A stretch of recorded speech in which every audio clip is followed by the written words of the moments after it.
Hello, I'm Nexus. Welcome to my channel. Today, I'm going to tell you 27 terrible facts about the world's most powerful man, Putin.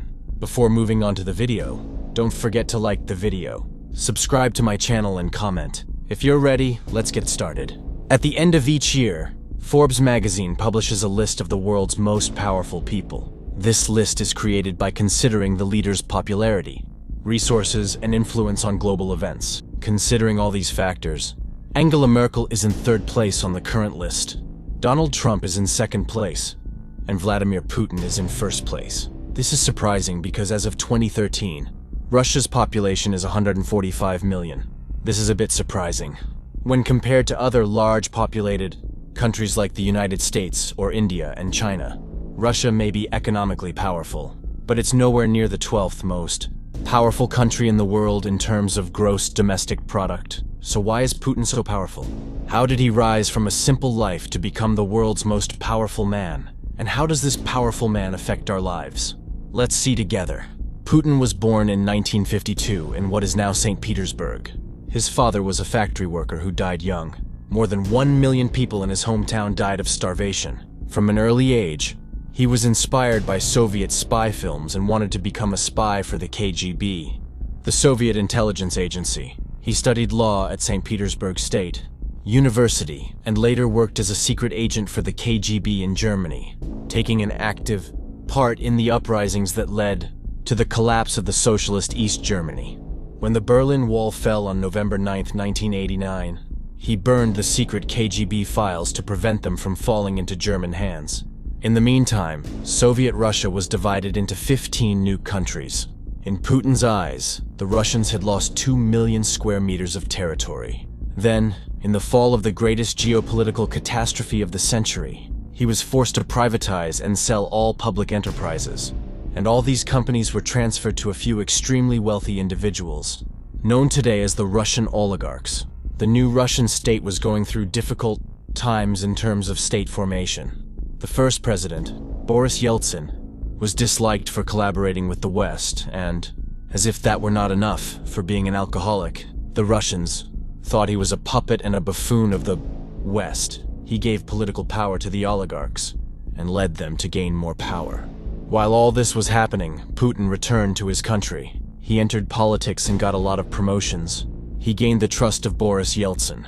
And when Boris Yeltsin resigned from the presidency in 1999 and proposed Putin as the head of the presidency of the Russian Federation, he immediately became the official president of the Russian Federation. Before Putin's era, the Soviet Union had just collapsed and there were many separatist movements in Russia.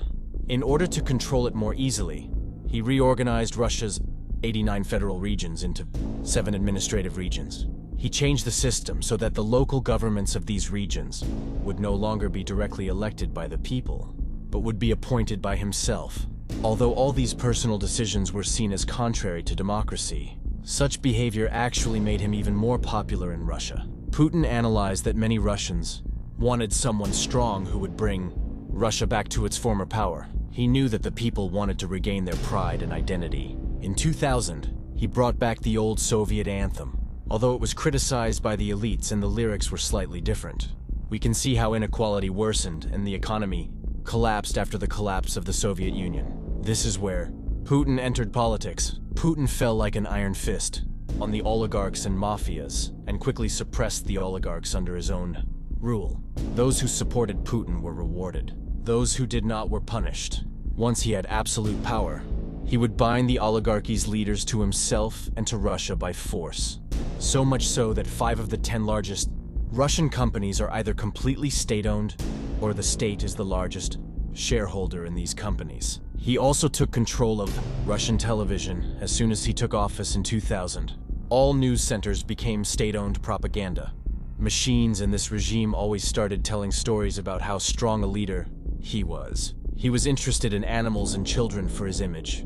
That was tried to be shown as strong, beloved and charismatic.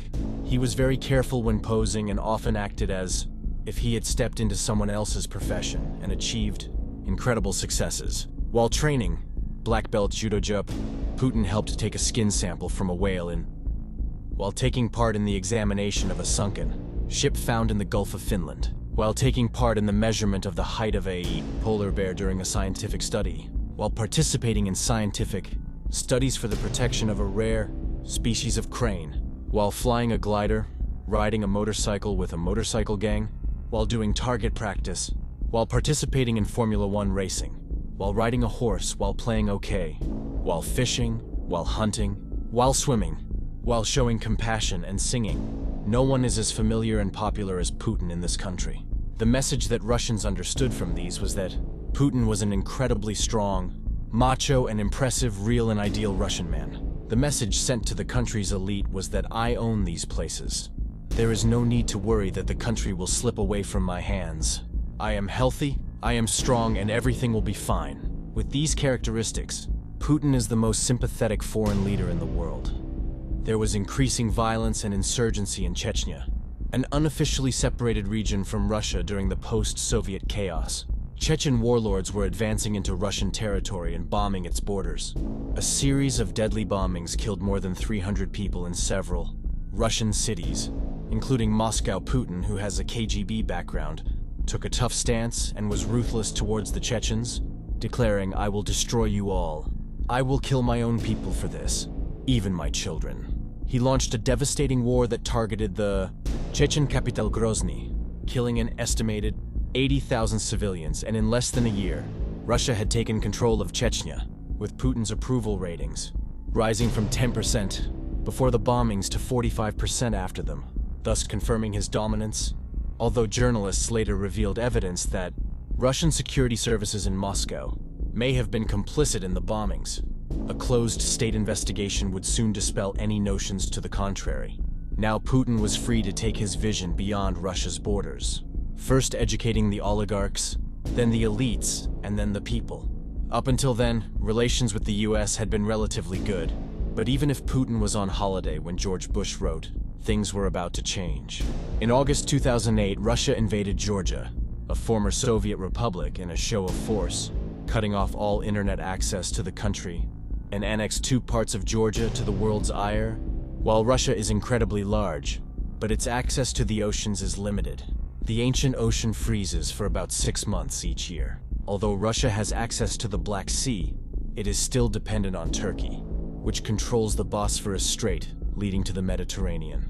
Thus, in 2014, it acquired a major military base on the Black Sea by seizing the Sevastopol port and the Crimean Peninsula from Ukraine.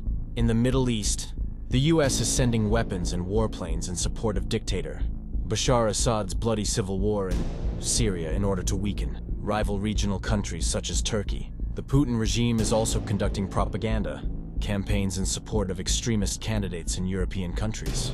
Thank you for watching my video. If you want me to continue making videos like this, you can show it to me by liking the video. Also, I will continue to upload new videos to my YouTube channel. Subscribe so you don't miss it. See you in the next video.